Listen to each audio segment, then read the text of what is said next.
जय हिंद दोस्तों, जीएस गुरुजी के यूट्यूब चैनल पर आपका स्वागत है। इस वीडियो में हम लोग भारतीय संविधान के संविधान सभा के बहुत से महत्वपूर्ण प्रश्नों को देखेंगे और उसके बारे में चर्चा करेंगे। तो बिना किसी देरी के आइए शुरू करते हैं इस वीडियो को। मैं आपको बताना चाहूँगा, ये भारतीय संविधान के जो प्रश्न हैं ये पीछे कई एग्जाम्स के अंदर पूछे गए हैं और आगे आने वाले एग्जाम्स के लिए भी ये काफ़ी ज़्यादा इम्पोर्टेंट हैं। तो बिल्कुल ध्यान से इन सारे प्रश्नों को देखिएगा, ये आने वाले एग्जाम्स के लिए काफ़ी ज़्यादा महत्वपूर्ण साबित होने वाले हैं। तो सबसे पहला जो क्वेश्चन है वो है, संविधान सभा में विभिन्न प्रांतों से 292 सदस्यों का निर्वाचन होना था, उनमें से कांग्रेस के कितने प्रतिनिधि निर्वाचित हुए। क्वेश्चन को एक बार फिर से देखिएगा कि संविधान सभा में विभिन्न प्रांतों से 292 सदस्यों का निर्वाचन होना था, उनमें से कांग्रेस के कितने प्रतिनिधि निर्वाचित हुए। ठीक है, तो हमारे पास चार ऑप्शंस हैं। ऑप्शन नंबर ए है 180, ऑप्शन नंबर बी है 208, ऑप्शन सी है 225 और ऑप्शन डी है 235। तो इसका जो सही उत्तर होगा वो होगा 208, ऑप्शन नंबर बी। ठीक है, संविधान सभा में कांग्रेस के कितने प्रतिनिधि चयनित हुए थे? 208। ओके, ऑप्शन नंबर बी हो जाएगा इसका सही उत्तर।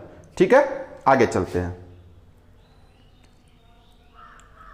दूसरा जो प्रश्न है वह है कि 1947 ईस्वी में देश के विभाजन के बाद संविधान सभा में सदस्यों की संख्या कुल कितनी रह गई थी। ठीक है, सबको पता है कि 1947 में माउंटबेटन योजना के तहत देश का विभाजन किया गया। तो शुरू में जो थी संविधान सभा के सदस्यों की संख्या शुरू में कितनी थी? 389 थी। कितनी थी? 389। लेकिन यहां जो क्वेश्चन पूछ रहा है कि विभाजन के बाद जो भारतीय संविधान सभा थी उसमें कितने सदस्य रह गए थे। तो इसके लिए चार ऑप्शन दिए हुए हैं, ए 250, बी 289, सी 299 और डी है 308। तो इसका जो सही आंसर होगा वो होगा ऑप्शन नंबर सी 299। कितने? 299। प्रारंभ में कितने सदस्य थे? 389। कितने थे? 389। और विभाजन के बाद हो गए कितने? 299, मतलब कि 90 सदस्य कम हो गए। ठीक है, तो देश के विभाजन के बाद संविधान सभा में सदस्यों की संख्या कितनी रह गई? 299। ठीक है, अगले क्वेश्चन की ओर रुख करते हैं। तीसरा जो प्रश्न है, कैबिनेट मिशन योजना के अंतर्गत संविधान निर्मात्री परिषद में प्रत्येक प्रांत की आवंटित सदस्य संख्या निर्धारित करने के लिए एक प्रतिनिधि कितनी जनसंख्या के अनुपात में था। शॉर्ट में अगर क्वेश्चन को देखें तो कैबिनेट मिशन में जो तय किया गया था संविधान सभा में सदस्यों का चयन होना, एक सदस्य कितनी जनसंख्या पर चयन होना था, यह क्वेश्चन है। मतलब कितने जनसंख्या पर एक सदस्य का चयन होना था। इसके लिए हमारे पास चार ऑप्शन है। ऑप्शन नंबर ए है 1 लाख, ऑप्शन नंबर बी है 5 लाख, ऑप्शन सी है 10 लाख और ऑप्शन डी है 20 लाख। तो इसका जो सही उत्तर होना है वो होगा ऑप्शन नंबर सी। कितना? 10 लाख। प्रत्येक 10 लाख की जनसंख्या पर एक सदस्य का निर्वाचन होना था संविधान सभा के अंदर। ठीक है, आगे चलते हैं अगले क्वेश्चन की ओर।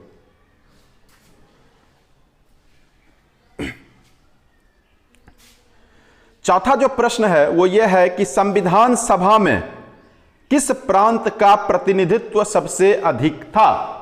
मतलब संविधान सभा में विभिन्न क्षेत्र से सदस्यों का निर्वाचन होना था, तो उनमें से किस क्षेत्र से सबसे ज्यादा सदस्य आए, यही है क्वेश्चन। मतलब किस प्रांत का प्रतिनिधित्व सबसे अधिक था, किस प्रांत से ज्यादा सदस्य आए। तो इसके लिए चार ऑप्शन है। Option A Bombay, option B Madras, option C Bengal और ऑप्शन डी संयुक्त प्रांत। तो इसका जो सही आंसर होगा वो होगा ऑप्शन नंबर डी, संयुक्त प्रांत। संयुक्त प्रांत में उस समय कौन कौन से क्षेत्र आते थे? उस समय संयुक्त प्रांत के अंतर्गत आते थे आगरा, और अवध, अवध जिसको अभी किस नाम से जाना जाता है, लखनऊ के नाम से। आगरा और अवध के क्षेत्र आते थे, मतलब एक बड़ा क्षेत्र आता था, ठीक है, संयुक्त प्रांत। जब क्षेत्र बड़ा होगा तो उससे ज्यादा प्रतिनिधि भी आएंगे। तो इसका आंसर क्या हो जाएगा, ऑप्शन डी, संयुक्त प्रांत। मतलब संविधान सभा में किस प्रांत का प्रतिनिधित्व सबसे अधिक था, इसका आंसर हो जाएगा संयुक्त प्रांत। क्या आंसर हो जाएगा, संयुक्त प्रांत, ठीक है, ऑप्शन नंबर डी। अगले क्वेश्चन की ओर हम लोग रुख करते हैं अब, ठीक है।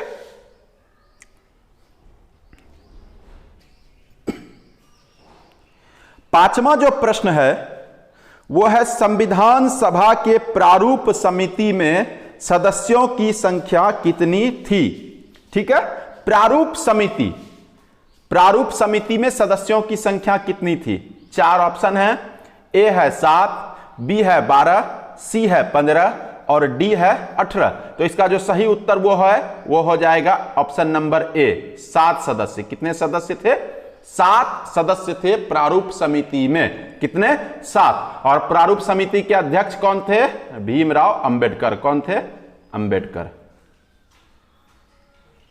प्रारूप समिति के अध्यक्ष कौन थे, भीमराव अंबेडकर। और जो इनके अलावे जो और 6 सदस्य थे, ये इनके नाम मैं आपको बताता हूं, ध्यान दीजिएगा इस पर। अंबेडकर साहब के अलावे जो सदस्य थे, ए के अय्यर, फिर गोपाल स्वामी आयंगर, सैयद मोहम्मद सादुल्ला, के एम मुंशी, ठीक है,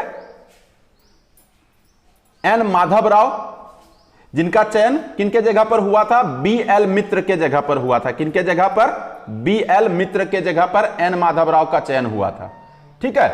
और DP Khetan, DP Khetan, DP Khetan प्रारंभ में थे, लेकिन 1948 ईस्वी में डीपी खेतान की मृत्यु हो गई और उसके बाद जो है प्रारूप समिति में, डीपी खेतान की मृत्यु के बाद प्रारूप समिति में टीटी कृष्णमाचारी को सदस्य बनाया गया, ठीक है। प्रारूप समिति में कितने सदस्य थे, 7 सदस्य थे। कितने, 7। अध्यक्ष कौन थे, इनके अध्यक्ष थे बी आर अंबेडकर, यानी कि भीमराव अंबेडकर। और अंबेडकर के अलावे जो 6 सदस्य और थे, अंबेडकर के अलावे 6 सदस्य थे, उनका नाम मैं फिर से आपको बता दे रहा हूं, ध्यान दीजिएगा। अंबेडकर के अलावे 6 सदस्य थे, उन 6 का नाम है ए के अय्यर, गोपाल स्वामी आयंगर, सैयद मोहम्मद सादुल्ला, के एम मुंशी, एन माधवराव। और जब एन माधवराव का चयन हुआ था किनके स्थान पर, बी एल मित्र के स्थान पर। किनके स्थान पर, बी एल मित्र के स्थान पर। और फिर डीपी खेतान एक सदस्य थे, उनकी मृत्यु 1948 में हो गई और मृत्यु के बाद टी कृष्णमाचारी को सदस्य बनाया गया। 7 सदस्य हो गए। तो यहां पर आपको ध्यान देना है, संविधान सभा के प्रारूप समिति में सदस्यों की संख्या कितनी थी, तो इसका आंसर हो जाएगा 7, ऑप्शन नंबर ए, ठीक है। अगले क्वेश्चन की ओर चलते हैं। छठा प्रश्न, निम्नलिखित में से कौन संविधान सभा द्वारा गठित प्रारूप समिति के सदस्य नहीं थे। अभी पिछले क्वेश्चन में मैंने बताया कि प्रारूप समिति में 7 सदस्य थे, 7 के नाम मैंने आपको बताए हैं और उनमें से आपको देखना है कि इनमें से कौन उन 7 में से नहीं थे, मतलब प्रारूप समिति के सदस्य नहीं थे। तो ऑप्शन जो है के एम मुंशी, ये थे। ऑप्शन नंबर बी है ए के अय्यर, ये भी थे। ऑप्शन नंबर सी है सरदार वल्लभ भाई पटेल, ये नहीं थे, प्रारूप समिति में ये नहीं थे। तो इसका जो सही उत्तर हो जाएगा वो ऑप्शन नंबर सी, सरदार वल्लभ भाई पटेल। निम्नलिखित में से कौन संविधान सभा द्वारा गठित प्रारूप समिति के सदस्य नहीं थे, उनका आंसर जो हो जाएगा वो हो जाएगा सरदार वल्लभ भाई पटेल, ऑप्शन नंबर सी, ठीक है। अगले क्वेश्चन की ओर चलते हैं।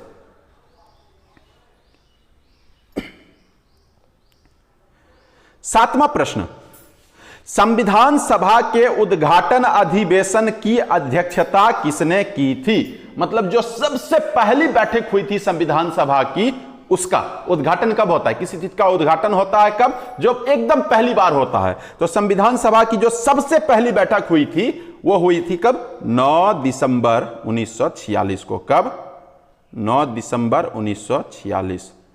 संविधान सभा की पहली बैठक 9 दिसंबर 1946 को।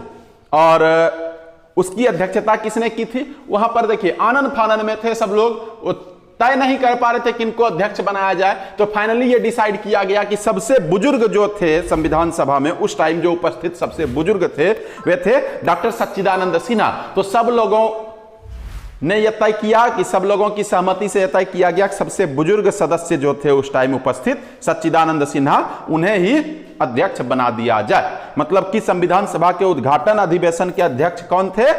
डॉक्टर सच्चिदानंद सिन्हा। ऑप्शन नंबर डी हो जाएगा इसका सही उत्तर। ठीक है, अगले क्वेश्चन की ओर चलते हैं।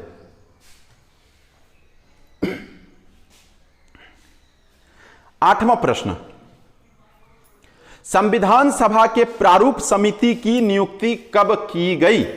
ठीक है, प्रारूप समिति में कितने सदस्य थे? अभी पिछले 2 क्वेश्चन पीछे मैंने बताया है, प्रारूप समिति में 7 सदस्य थे। प्रारूप समिति के अध्यक्ष कौन थे? तो प्रारूप समिति के अध्यक्ष थे डॉक्टर भीमराव अंबेडकर। ठीक है, अब यह पूछ रहा है प्रश्न जो है ये 8 नंबर प्रश्न कि प्रारूप समिति की नियुक्ति कब की गई? 4 ऑप्शन है हमारे पास। ए 29 अप्रैल 1947, बी 11 जून 1947, सी 29 अगस्त 1947 और डी 16 दिसंबर 1947। तो इसका जो सही आंसर होगा वो होगा ऑप्शन नंबर सी 29 अगस्त 1947। संविधान सभा के प्रारूप समिति की नियुक्ति कब हुई? 29 अगस्त 1947। मतलब कि ऑप्शन नंबर सी इसका हो जाएगा सही उत्तर। ठीक है, अगले क्वेश्चन की ओर चलते हैं।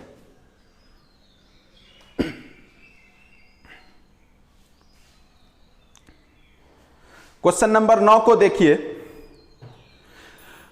भारतीय संविधान सभा ने भारतीय राष्ट्रीय ध्वज की रूपरेखा को अंगीकार कब किया था? ठीक है, भारतीय राष्ट्रीय ध्वज, अभी जो हम लोग देख रहे हैं अपना तिरंगा, वही है हमारा राष्ट्रीय ध्वज। उसको संविधान सभा ने कब एक्सेप्ट किया था? कि संविधान सभा ने भी मान लिया हाँ भाई यही जो है हमारा राष्ट्रीय ध्वज होगा। ठीक है, वो कब किया गया था? वो उसके लिए 4 ऑप्शन है हमारे पास। ऑप्शन ए है 23 अगस्त 1947, ऑप्शन बी है 23 सितंबर 1947, ऑप्शन सी है 15 अगस्त 1947 और ऑप्शन डी है 22 जुलाई 1947। चारों ऑप्शन है 23 अगस्त 1947, 13 सितंबर 1947, 15 अगस्त 1947 और ऑप्शन नंबर डी है 22 जुलाई 1947। तो इसका जो सही आंसर होगा वो होगा ऑप्शन नंबर डी 22 जुलाई 1947। राष्ट्रीय ध्वज की रूपरेखा को संविधान सभा ने कब अंगीकार किया? 22 जुलाई 1947। ठीक है, आगे चलते हैं। 10वां प्रश्न, भारतीय संविधान कब बनकर तैयार हो गया?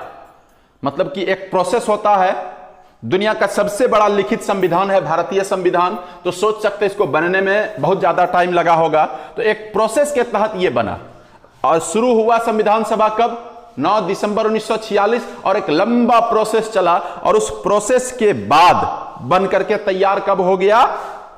4 ऑप्शन है हमारे पास। ये क्वेश्चन पूछ रहा है कि भारतीय संविधान कब बनकर तैयार हो गया। 4 ऑप्शन है 30 जनवरी 1948, ऑप्शन नंबर बी है 26 नवंबर 1949, ऑप्शन नंबर सी है 1 जनवरी 1950, ऑप्शन नंबर डी है 12 जनवरी 1950। तो इसका जो सही उत्तर होगा वो होगा ऑप्शन नंबर बी 26 नवंबर 1949।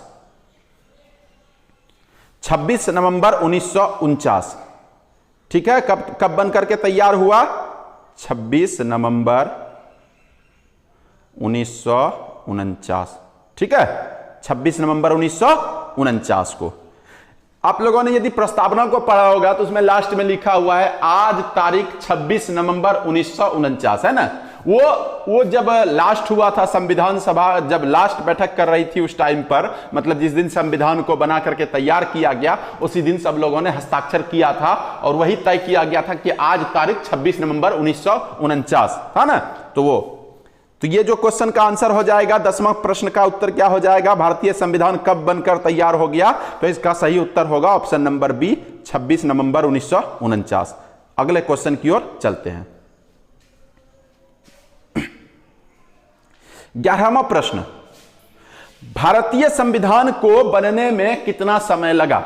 अभी मैंने बताया कि एक बहुत लंबा प्रोसेस था 9 दिसंबर 1946 से लेकर के 26 नवंबर 1949 तक आप इसको जोड़ घटाव करके देख सकते हैं। 2 वर्ष 11 महीने 18 दिन होंगे। तो हमारे पास 4 ऑप्शन है। पहला है 1 वर्ष 6 महीने 22 दिन, ये नहीं होगा। 2 वर्ष 8 महीने 26 दिन, ये भी नहीं होगा। तीसरा ऑप्शन है 2 वर्ष 11 महीने 18 दिन, यही होगा इसका सही उत्तर। 2 वर्ष 11 महीने 18 दिन। ठीक है। भारतीय संविधान को बनने में कितना समय लगा? 2 वर्ष 11 महीने 18 दिन। अब कहेंगे इतना लंबा समय, तो दुनिया का सबसे बड़ा लिखित संविधान है हमारा संविधान, इसलिए इतना लंबा टाइम लगा उसको बनने में, 2 वर्ष 11 महीने 18 दिन। तो भारतीय संविधान को बनने में कितना समय लगा? तो इसका ऑप्शन नंबर सी हो जाएगा सही आंसर, 2 वर्ष 11 महीने 18 दिन। ठीक है। 12वां प्रश्न है, संविधान सभा के कितने उपस्थित सदस्यों ने संविधान पर हस्ताक्षर किए? मतलब लास्ट जो मीटिंग थी संविधान सभा की, उस दिन कितने उपस्थित सदस्य थे, उन्होंने हस्ताक्षर किया कि हाँ हमारा जो है संविधान बन करके एकदम तैयार हो गया, बहुत अच्छा संविधान, इस बात पर उन लोगों ने एक हस्ताक्षर किया। तो कितने उपस्थित सदस्य थे हस्ताक्षर करने के लिए? 4 ऑप्शन है हमारे पास। Option number A 284, option number B 250, option number C 289 और ऑप्शन नंबर डी 295। तो इसका जो सही उत्तर होगा वो होगा ऑप्शन नंबर ए। कितने सदस्यों ने हस्ताक्षर किए? कितने उपस्थित सदस्यों ने? 284। उस दिन 284 सदस्य उपस्थित थे जिन्होंने हस्ताक्षर किए। ठीक है। अगले क्वेश्चन की ओर अब चलते हैं।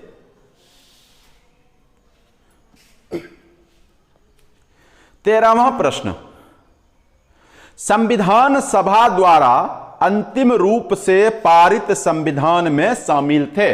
मतलब कि जब संविधान बन करके तैयार हो गया तो उसमें बहुत सी अनुसूचियां थी, बहुत से भाग थे, बहुत से अनुच्छेद थे, आर्टिकल्स जिसको कहा जाता है। मतलब संविधान जैसे कोई किताब आप पढ़ते हैं तो उसमें क्या होता है, इकाई होता है, फिर इकाई के अंदर चैप्टर होता है, चैप्टर के अंदर फिर जो है छोटा छोटा पैराग्राफ होता है। तो उसी तरह से एक बड़ा संविधान, इतना बड़ा संविधान बना, सोच सकते हैं जिसको 2 वर्ष 11 महीने 18 दिन जिसको बनने में लग जाए, इतने इतने लोगों ने मेहनत किया उसके अंदर, बहुत सारे विद्वानों ने मेहनत किया, इतना बड़ा संविधान, तो उसको भी जो है इकाई में, फिर मतलब कि इकाई में, फिर चैप्टर में और फिर छोटे छोटे पैराग्राफ में बांटा गया। तो उसमें जो है कह रहा है कि संविधान सभा द्वारा जब अंतिम रूप से संविधान को पारित किया गया तो उसमें शामिल थे, क्या शामिल थे? ऑप्शन नंबर ए जो है 6 अनुसूचियां एवं 355 अनुच्छेद, ऑप्शन बी है 7 अनुसूचियां एवं 375 अनुच्छेद, ऑप्शन नंबर सी है 8 अनुसूचियां एवं 395 अनुच्छेद और ऑप्शन नंबर डी है इनमें से कोई नहीं। तो इसका जो सही उत्तर होगा वो होगा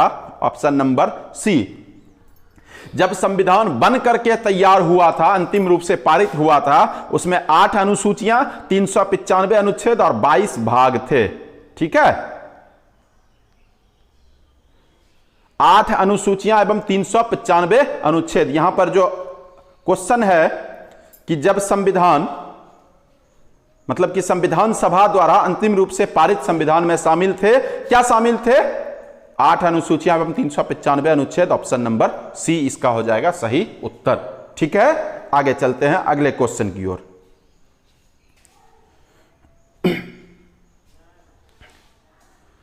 14वां प्रश्न है, भारत का संविधान कब लागू किया गया?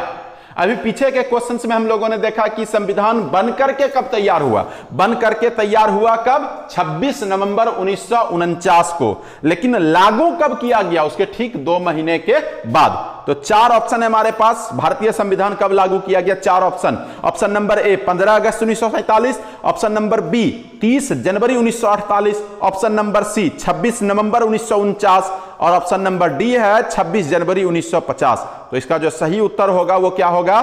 26 जनवरी 1950 ईस्वी को भारत का संविधान लागू कर दिया गया।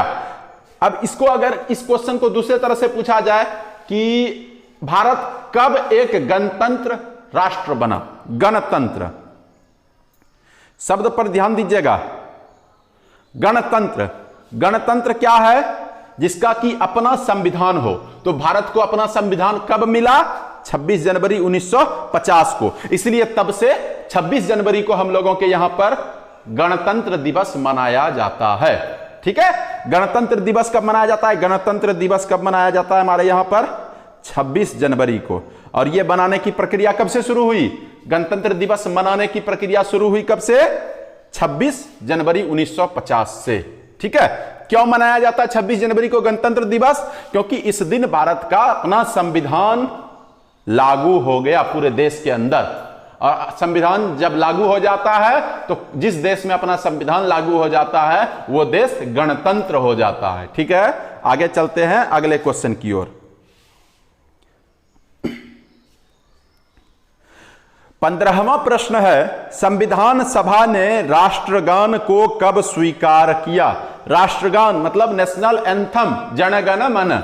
ठीक है, इसको कब स्वीकार किया गया संविधान सभा के द्वारा? ठीक, तो इसके लिए 4 ऑप्शन है। 15 अगस्त 1947, 24 जनवरी 1950, 26 जनवरी 1950 और 15 मार्च 1950। तो इसका जो सही आंसर होगा वो होगा 24 जनवरी 1950। 24 जनवरी 1950 मतलब कि ऑप्शन नंबर क्या है? Option number B. 24 जनवरी 1950 ईस्वी को संविधान सभा ने राष्ट्रगान को स्वीकार कर लिया। ठीक है, अगला प्रश्न क्या है? प्रश्न, मुस्लिम लीग ने किस कारण से संविधान सभा का बहिष्कार किया था? मुस्लिम लीग ने संविधान सभा का बहिष्कार कर दिया था। क्यों किया था? कारण क्या था उसका? इसके लिए हमारे पास 4 ऑप्शंस हैं। ए है, मुस्लिम लीग संविधान सभा का अध्यक्ष किसी मुस्लिम को बनाना चाहता था। बी है, मुस्लिम लीग को संविधान में उचित प्रतिनिधित्व नहीं मिला। सी है, मुस्लिम लीग मुसलमानों के लिए एक अलग संविधान सभा चाहता था। और ऑप्शन नंबर डी है, इनमें से कोई नहीं। तो इसका जो सही आंसर होगा वो होगा ऑप्शन नंबर सी। क्या है? मुस्लिम लीग मुसलमानों के लिए एक अलग संविधान सभा चाहता था। तो क्वेश्चन अगर पूछ दे कि मुस्लिम लीग ने किस कारण से संविधान सभा का बहिष्कार किया, तो इसका जो सही आंसर होगा वो होगा मुस्लिम लीग मुसलमानों के लिए एक अलग संविधान सभा चाहता था, इसलिए मुस्लिम लीग ने संविधान सभा का बहिष्कार कर दिया। ठीक है, इसका उत्तर हो जाएगा ऑप्शन नंबर सी। अगले क्वेश्चन की ओर रुख करते हैं।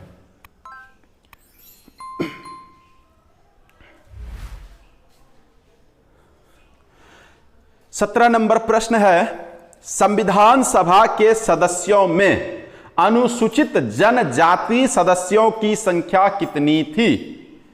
देखिए, हमारा जो संविधान सभा था उस टाइम जो संविधान सभा का निर्माण किया गया था वो सारे बातों को ध्यान में रख करके किया गया था। संविधान सभा में सवर्ण भी थे, मतलब हर जाति से सवर्ण भी थे, और फिर सिख समुदाय के लोगों को भी शामिल किया गया था, मुस्लिम लोगों को भी शामिल किया गया था, और अनुसूचित जनजाति के लोगों को भी शामिल किया गया था, महिलाओं को भी शामिल किया गया था, ताकि सबके हितों को ध्यान में रखा जाए। और इतना सोच विचार करके संविधान बनाया गया। तो वहीं से प्रश्न निकल करके आया है कि संविधान सभा में सदस्यों, मतलब संविधान सभा के सदस्यों में अनुसूचित जनजाति सदस्यों की संख्या, जिसको अभी हम लोग अनुसूचित जनजाति क्या है? एसटी। ठीक है, शेड्यूल्ड ट्राइब्स, अनुसूचित जनजाति सदस्यों की संख्या कितनी थी? 4 ऑप्शन है हमारे पास। Option number A 15, option number B 20, option number C 25 और ऑप्शन नंबर डी 33। तो इसका जो सही उत्तर होगा वो होगा ऑप्शन नंबर डी 33। अनुसूचित जनजाति सदस्यों की संख्या कितनी थी संविधान सभा में? 33। ठीक है, क्वेश्चन अनुसूचित जनजाति को एसटी कहा जाता है। तो अगर एग्जाम्स के अंदर इस तरह से क्वेश्चन दे दे कि एसटी सदस्यों की संख्या कितनी थी, तो वो भी वही 33। एसटी या अनुसूचित जनजाति, वो कितने सदस्य शामिल किए गए थे? 33 सदस्य। कितने? 33। ठीक है, आगे चलते हैं।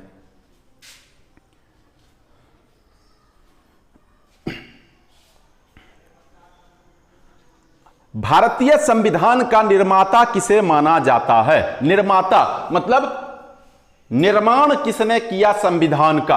अब तो कहेंगे कि इतने सारे सदस्य थे संविधान सभा में, सबने कुछ ना कुछ योगदान दिया, किसी का ज्यादा किसी का कम, लेकिन उन सब लोगों में से सबसे ज्यादा योगदान जिसका था उसी को निर्माता कहा गया। ठीक है, तो हमारे पास 4 ऑप्शन है। पहला है जवाहरलाल नेहरू, दूसरा है भीमराव अंबेडकर, तीसरा है राजेंद्र प्रसाद और चौथा है महात्मा गांधी। ठीक है, तो भारतीय संविधान का निर्माता किसे माना गया? भीमराव अंबेडकर को।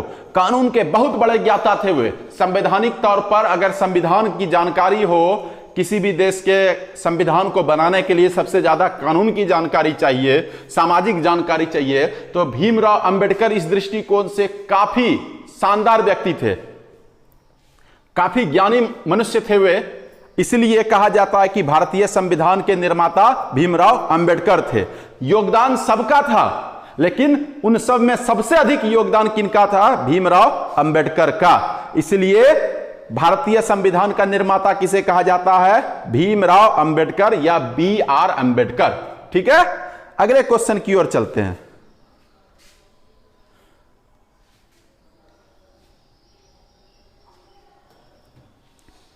19वां प्रश्न, भारतीय संविधान 26 जनवरी 1950 ईस्वी को ही क्यों लागू किया गया? ठीक है, भारतीय संविधान 26 जनवरी 1950 को ही क्यों लागू किया गया, यह प्रश्न है। 4 ऑप्शन है इसके लिए। इस तिथि को 1930 ईस्वी में कांग्रेस ने स्वतंत्रता दिवस मनाया था। पहला यही है ऑप्शन कि इस तिथि को 1930 ईस्वी में कांग्रेस ने स्वतंत्रता दिवस मनाया था। दूसरा ऑप्शन है इसी तिथि को 1942 ईस्वी में भारत छोड़ो आंदोलन शुरू हुआ था। तीसरा है इस तिथि को महात्मा गांधी का जन्मदिन था। और चौथा है यह एक शुभ दिन था। तो आप लोग ध्यान से देखिए, ऑप्शन नंबर ए है इसी तिथि को 1930 में कांग्रेस ने स्वतंत्रता दिवस मनाया था। ऑप्शन बी है इसी तिथि को 1942 में भारत छोड़ो आंदोलन शुरू हुआ था। अब ये तो बी नंबर तो आप सरपट इसको गलत कह सकते हैं, क्योंकि भारत छोड़ो आंदोलन तो 8 अगस्त को स्टार्ट हुआ था। कब हुआ था? 8 अगस्त को। तो 26 जनवरी को होने का तो कोई सवाल ही होता नहीं है। फिर सी नंबर है, कह रहा है कि इस तिथि को महात्मा गांधी का जन्म हुआ था। तो दुनिया भर के लोग जानते हैं महात्मा गांधी का जन्म हुआ था 2 अक्टूबर को। कब हुआ था? 2 अक्टूबर 1869 को। तो जब 2 अक्टूबर को हुआ तो 26 जनवरी को होने का कोई प्रश्न ही नहीं होता है। यह एक शुभ दिन था, मतलब यह एक तर्कहीन ऑप्शन है। तो इसका जो सही आंसर होगा वो क्या होगा? ऑप्शन नंबर ए। इसी तिथि को 1930 ईस्वी में कांग्रेस ने स्वतंत्रता दिवस मनाया था। ठीक है, भारतीय संविधान 26 जनवरी 1950 को ही लागू क्यों किया गया? इसका उत्तर हो जाएगा कि इसी तिथि को 1930 ईस्वी में, मतलब 26 जनवरी 1930 ईस्वी जो है 26 जनवरी 1930 ईस्वी को कांग्रेस ने स्वतंत्रता दिवस मनाया था। ठीक है, आगे चलते हैं। इस वीडियो का अंतिम प्रश्न है, संविधान सभा के संचालन समिति के अध्यक्ष कौन थे? भारतीय संविधान के पिछले वीडियो में मैंने बताया था कि संविधान सभा में कुल 13 समितियों का गठन किया गया था, और उन्हीं 13 में से एक समिति था कौन सा? संचालन समिति। संचालन समिति के अध्यक्ष कौन थे? इसके लिए 4 विकल्प हैं हमारे पास। पहला है सरदार वल्लभ भाई पटेल, दूसरा है JB कृपलानी, तीसरा है जवाहरलाल नेहरू और चौथा है डॉक्टर राजेंद्र प्रसाद। तो संचालन समिति के जो अध्यक्ष थे वे कौन थे? Rajendra Prasad. Option number D, Rajendra Prasad, doctor Rajendra प्रसाद थे संचालन समिति के अध्यक्ष। अगर सरदार पटेल की बात करें तो वे प्रांतीय संविधान सभा के अध्यक्ष थे। JB कृपलानी की बात करें तो वे झंडा समिति के अध्यक्ष थे। सरदार वल्लभ भाई पटेल की बात करें तो वे संघीय संविधान समिति के अध्यक्ष थे। ठीक है, और लेकिन जो संचालन समिति के अध्यक्ष थे वे कौन थे? डॉक्टर राजेंद्र प्रसाद। इसका सही उत्तर हो जाएगा option number D, doctor Rajendra Prasad संचालन समिति के अध्यक्ष। क्लियर है? सारे प्रश्न इस वीडियो के यहां पे समाप्त हुए। इस वीडियो का अगर आपको PDF चाहिए इसका, तो हमारे डिस्क्रिप्शन लिंक में टेलीग्राम चैनल से जुड़ सकते हैं, जिस पर कि आपको सारे PDF और उत्तर मिल जाएंगे इसके। और हमारे GS गुरुजी के इसी चैनल के द्वारा हर रोज current affairs, most important current affairs, आपके परीक्षाओं को ध्यान में रखते हुए करंट अफेयर्स हर रोज उपलब्ध कराए जाते हैं इस चैनल पर। ठीक है, तो आप लोग वहां से जाकर के इस चैनल पर जाकर के हर रोज करंट अफेयर्स को देख सकते हैं, हमारे चैनल के द्वारा जो प्रोवाइड कराया जाता है। अगर आप इस चैनल पर नए हैं तो चैनल को सब्सक्राइब करें और बगल में जो घंटी जैसी आकृति है बेल आइकन को दबाना ना भूलें। बेल आइकन को दबाने से आपको क्या फायदा होगा कि हमारे द्वारा जो भी वीडियो अपलोड किए जाएंगे वो आपके पास उसके नोटिफिकेशन तुरंत मिलेंगे, ताकि आप तुरंत आकर के हमारे चैनल पर वीडियो को देख सकें और अपनी परीक्षाओं के लिए आप उत्तम तरीके से तैयारी कर सकें। धन्यवाद।